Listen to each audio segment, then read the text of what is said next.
Hello बच्चों, आप सभी का हमारे YouTube चैनल पर स्वागत है।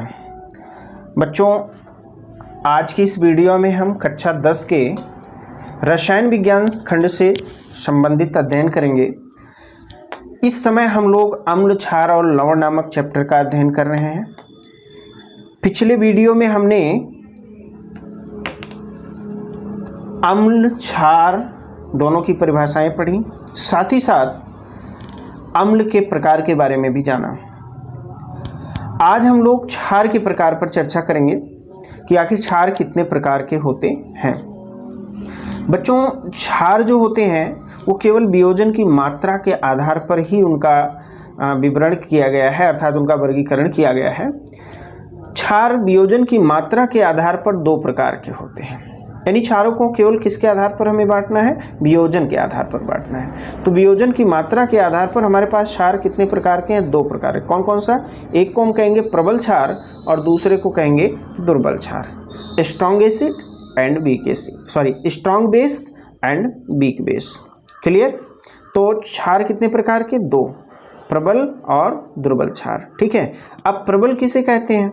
जैसा कि पिछले वीडियो में आपको बताया गया है, वियोजन की मात्रा के आधार पर जब भी आप किसी पदार्थ को दुर्बल और प्रबल की उपमा देते हैं या उनका कन्फर्मेशन करते हैं, तो एक ही चीज़ ध्यान रखना होता है, अगर कोई भी पदार्थ पूर्ण रूप से वियोजित हो रहा हो, 100% अगर टूट रहा हो, 100% अगर वियोजित हो रहा हो, तो उसे आप प्रबल कहेंगे।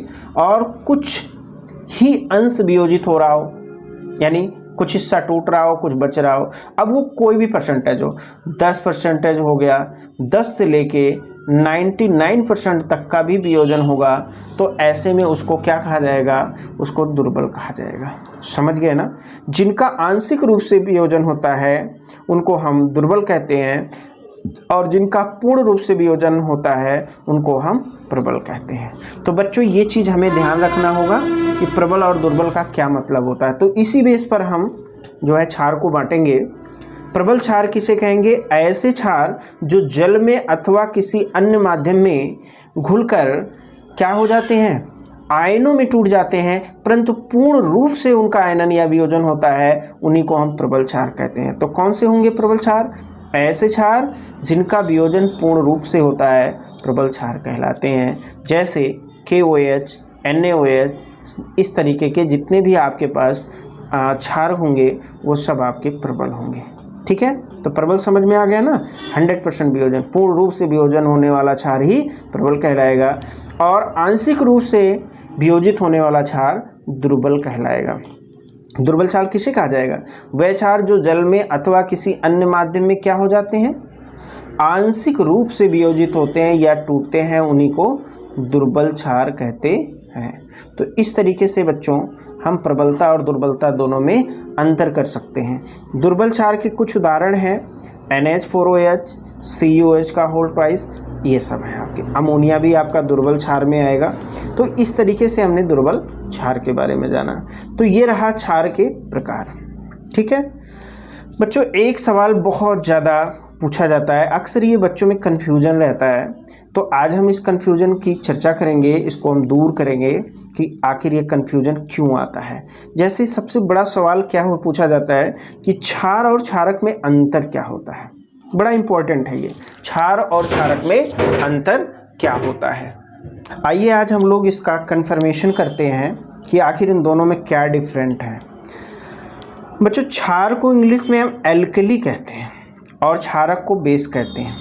वास्तव में अब तक जो भी हम क्षार के प्रकार पढ़ रहे हैं या क्षार का डेफिनेशन पीछे दे रहे हैं, वो क्षार नहीं बल्कि शुद्ध रूप से क्या कहलाएंगे? क्षारक। यानी किसी भी क्षारीय लक्षण वाले पदार्थ को हम क्षारक कहेंगे, ना कि क्षार। ये जो हम प्रबल क्षार, दुर्बल क्षार या क्षार पढ़ रहे हैं, वास्तव में क्षार ना होके क्या है? क्षारक। चूँकि बेस अर्थात क्षारक होते हैं, इनको शुद्ध रूप में क्षारक कहा जाता है, पर जनरली हम लोग क्षार क्षार क्षार पुकारते हैं। पर ये जब दोनों ही शब्दों का अंतर आपको करना हो, तो आपको यहाँ विशेष ध्यान रखना होता है कि क्या अंतर आखिर होता है, कब हम क्षार कहेंगे, कब हम क्षारक कहेंगे। तो बच्चों, एक चीज़ ध्यान देना, अब तक हमने जितने भी उदाहरण दे रखे हैं, ये सब चाहे वो परिभाषा के दौरान हो, चाहे हम उनके प्रकार में पढ़ रहे हों। तो आप तमाम ऐसे एग्जाम्पल दे सकते हैं, जैसे KOH हुआ, NaOH हुआ, NH4OH हुआ, अमोनिया हो गया, यहाँ पे FeOH का होल ट्वाइस यानी फेरस हाइड्रोक्साइड हो गया, कॉपर हाइड्रोक्साइड हो गया, तो इसको हम क्यूप्रिक हाइड्रोक्साइड बोल सकते हैं। तो इस तरीके से ये जो एग्जाम्पल आप देख रहे हैं ना, ये सब क्षारक कहलाएंगे, इनको क्षारक कहा जा सकता है। अब सवाल ये उठता है कि आखिर क्षारक है क्या? तो बच्चों बड़ा ही सिंपल सा वर्ड है, जो क्षारक, देखो क्षारक तो हम सभी को बोल सकते हैं, क्षारक हम सभी को बोल सकते हैं, राइट। ये जितने भी हैं सब क्षारक हैं, किसी क्षारक को भी हम क्षारक बोल सकते हैं, लेकिन हर क्षारक को क्षार नहीं बोल सकते। क्या समझ में आया? किसी भी क्षार को हम क्षारक कह सकते हैं, लेकिन हर किसी क्षारक को हम क्षार नहीं कह सकते। यानी क्षारक मेन है आपका, सिंपल वर्ड है, सब जो भी आपके होंगे बेसिक नेचर के, उन सबको हम क्षारक बड़े आसानी से कह सकते हैं। तो फिर अंतर क्या हो गया? सिंपल सा अंतर, ऐसे क्षारक जो जल में विलयशील हों। अब इसी में से उदाहरण आप ले लीजिए, ये जितने भी उदाहरण हैं सब एक जैसे नहीं हैं, इन सबको हम क्या बोल सकते हैं? इन सबको हम क्षारक बोल सकते हैं। यहाँ हम लिख दे रहे हैं, ये सब क्या है? ये सब क्षारक हैं, इन सबको क्षारक कहा जा सकता है।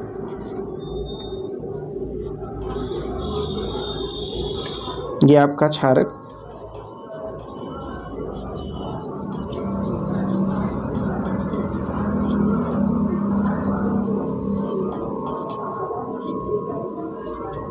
ठीक है।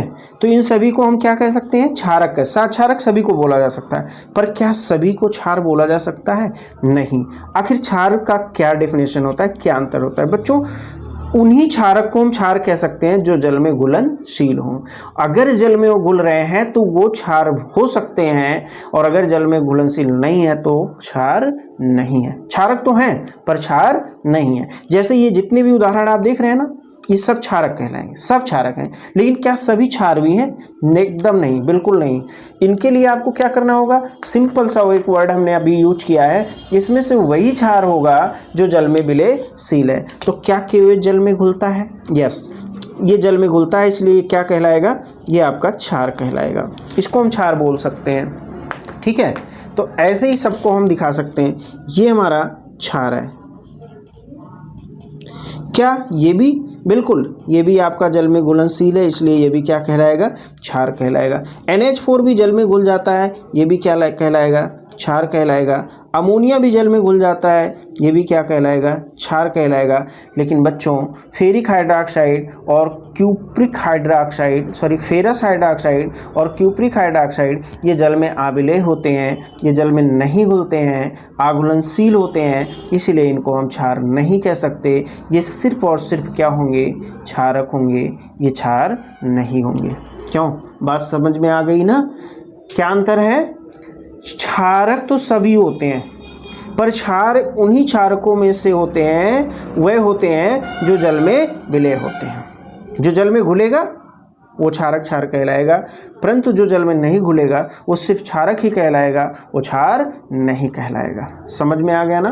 तो इस तरीके से हम दोनों में डिफरेंट कर सकते हैं। एक शब्द यहाँ पे जरूर ध्यान देना होता है कि सभी क्षार क्षारक होते हैं, सभी क्षार क्षारक हो सकते हैं, परंतु सभी क्षारक क्षार नहीं हो सकते, क्योंकि वही क्षारक क्षार हो सकते हैं जो जल में विलयशील होते हैं। तो ये है हमारा शब्द, वास्तविक शब्द यही है कि क्षार के बजाय हम सभी को क्या कह सकते हैं? क्षारक। सामान्यतः हम क्षारक का उपयोग सभी के लिए कर सकते हैं जितने भी क्षारीय लक्षण वाले हैं, परंतु सभी के लिए क्षार का प्रयोग नहीं कर सकते। ये बात आपको विशेष रूप से ध्यान रखना होगा, ठीक है। तो ये था, ये वास्तव में क्षारक के बजाय हम क्या उचित कहना होगा? ये वास्तव में क्षारक कहना उचित होगा। इन सभी को क्षारक कहना उचित होगा, बल्कि क्षार कहना उचित नहीं होगा। ये बात ध्यान में रखना है। पर सामान्य तौर पर हम इस तरीके से इनको पुकारते हैं, क्षार क्षार कहकर, कोई दिक्कत नहीं होती इससे, ठीक है। तो ये है अंतर, ध्यान में जरूर रखिएगा बच्चों। क्षार और क्षारक में क्या अंतर है आप लिख कर भी बता सकते हैं, 2 से 3 बिंदु इनका दर्शा सकते हैं। ठीक, तो ये था क्षारक के प्रकार और क्षार एवं क्षारक में अंतर। बाकी की चर्चा हम लोग अगले वीडियो में करेंगे। तब तक के लिए आप सभी को बहुत बहुत शुभकामनाएं।